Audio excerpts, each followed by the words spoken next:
Hey guys, it's Michael with K.I.S. Dog Training, and today we are going to talk about one of my favorite words or phrases, I guess, which would be you have a living room dog. And lots of people will always ask me, what do you mean by a living room dog? I'm not even sure where I came up with this. I'm not even sure I came up with it. It may be something that I picked up from somebody else and just decided to start using because it made so much sense. So I don't want to pretend this is probably not my idea actually, because most of the stuff I've picked up over the years by reading books or going to seminars or different things. But let's get back to what a living room dog is. It's really simple. It means you got a dog that within the four walls of your house is pretty damn smart and does everything pretty damn well. But the minute you walk out your front door, they act like a blithering idiot. Some of them, even as they head into the backyard, do it. And this just brings us to a really important thing to understand about dog training, in that dogs don't generalize information near as well as human beings. What do I mean by that? I'm a dog trainer. I'm sitting in front of a computer. I am doing what is going to become either a YouTube video or a podcast or a Facebook post or a LinkedIn post or something like that. So I have over the years learned how to take what I do and spread it out to the world in different ways. I've written books. I can do dog training virtually. I can do it in a group class. I can go to somebody's house and do private instruction. There's a ton of different ways that we can do it. We as humans are really good at taking a piece of information and molding it into a different environment and making it work for us. I think that's really, really hard for dogs. A good example, you can get a puppy in the wintertime and you can teach them to play fetch in the living room, and you take, the first nice day, early spring, you take the same tennis ball out in the backyard, you throw it, and the dog looks at you like you're an idiot. Like, what do you want me to do? I don't get it.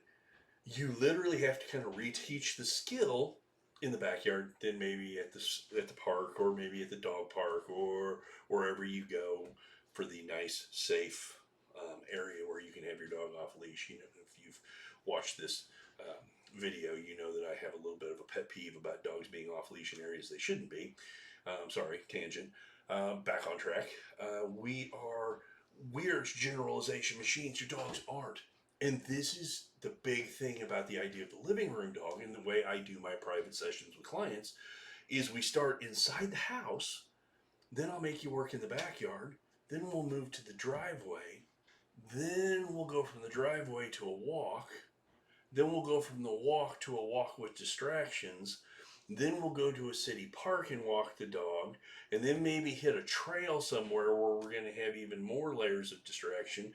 And eventually we might be going to a PetSmart or a Petco or a Home Depot or a Lowe's or a Bass Pro or one of these dog friendly locations to take them in a retail environment where they're allowed. And that's even more distracting to the dog.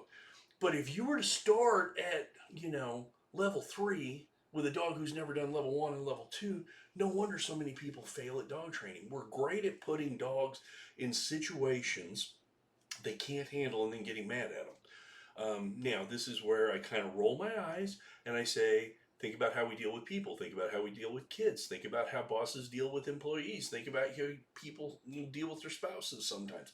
This is probably one of the biggest bad habits humans have got. We want to focus on the wrong choice and correct it versus teaching the right choice and rewarding the snot out of it.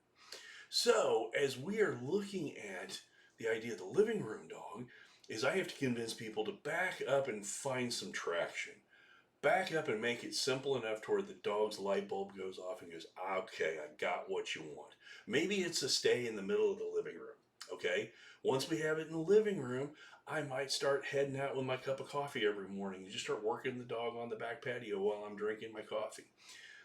Once the dog starts getting it, I'm going to move out into the backyard. And of course, you got a fence in your backyard, or at least in this scenario I'm describing, it would be a fenced backyard. So all this work would be off leash. Now, funny part is, let's say you spend 3 or 4 weeks getting really good at whatever skill you're working on in the backyard, and then you throw the leash on the dog, and the dog completely loses everything. They just kind of fall backwards. They take 2, 3 steps back. Everything gets hard again. And you're like, there is no way a damn leash has created this problem. Well, okay, let me back up and explain it to you. What does that leash equate in the dog's mind. This is a walk. This is our walk. I'm going to get excited. It's not uncommon to see a dog that completely loses their mind when they see their harness or their leash or their collar because they know what's coming. So now all of a sudden you've taught the dog to pay attention in the backyard, and before that you taught him to pay attention in the house, and now we've added one layer of distraction too much and the dog is kind of falling apart. So usually what I would do in a case like this, I would just drop the leash, let him drag it around the yard. Okay, just don't touch it. Now go back to what was working with just the leash dragging. Excuse me. But you drop the leash, let the dog get used to just wearing a leash and doing the skills that you know in the backyard, and then start picking up the leash and start walking around the backyard. Now, if this is a dog who pulls on leash, obviously walking in the backyard is going to be easier than walking out in the world of distractions. And when the dog's got the leash skills in the backyard, we take it to the driveway, and maybe 2 or 3 driveways in either direction from your house. And then we build the walk to all the way around the block. And then if you got a great dog trainer, they're going to bring one of their dogs out, and you're going to have the distraction of them walking maybe a driveway or 2 behind you with a distraction dog that is non-reactive that you can practice your leave it commands with. And then, of course, like I said earlier, we'll talk about parks. We'll talk about, going on trails and different things, different retail environments that are dog friendly. You have to start small and build up. And don't expect your dog, just because I'm good at PetSmart, to mean I'm going to be good at Bass Pro. Or if I'm good at Bass Pro, don't expect me to be great at Home Depot. Each one's a little different. Now, I do think that dogs do generalize, but like where a human might be able to generalize after 1, 2, maybe 3 reps of different kind of environments, dogs, it's more like we really don't see generalization till 5 or 6. And I think people just don't have the patience to allow them. Now, this also brings up, I read an article, and I can't cite it, but it was from one of the veterinarian schools that does dog behavior research. And what they were talking about was the fact that dogs, when you do cognitive kind of learning research on them, we can pinpoint their intelligence to about that of a pre-verbal toddler. Now, when I say that, everything else I just described really kind of matches up with a 2 to 3-year-old kid. You don't really train 2 or 3-year-old kids. You survive them. It's give me that, get that out of your mouth. You can have this, but you can't have that. Go over here, do this. We're very much a micromanaging kind of thing. As they kind of progress, they get better and better at what we ask. But if the adult dog cognitive ability is that of a pre-verbal toddler, I think sometimes we expect way too much out of a dog. People who say, I demand 100% recall on my dog. And I'm like, well, they're not computers. If you can get 85% recall reliably, you're doing fantastic. Why would you think you'd be able to get 100%? I want you to go into your boss on Monday morning and go, can you tell me anything that I do 100% of the time?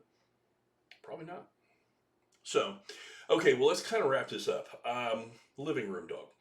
Basically, we create living room dogs because we do 90% of all of our work in the living area of the house. So that becomes the normal working environment for the dog.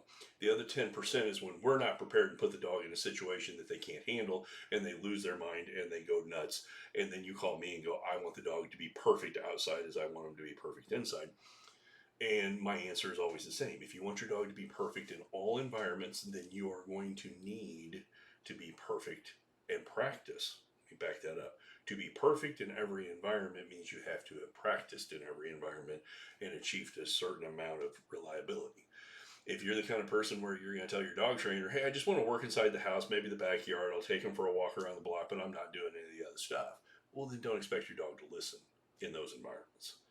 So hopefully that makes a little bit more sense. I love the idea of the living room dog. It's a way I can describe it to people and make them understand. And hopefully it brings up a couple of questions that you've got here and there, and you get hold of us and say, can you do the next video on, this aspect of that? That's where we really have fun, when we start getting those and we can start putting together topics for you. So once again, it's Mike with K.I.S.S Dog Training. Sorry for the glitch in the middle, but hopefully it will turn out just wonderful because my editors are awesome. Have a great day. Bye.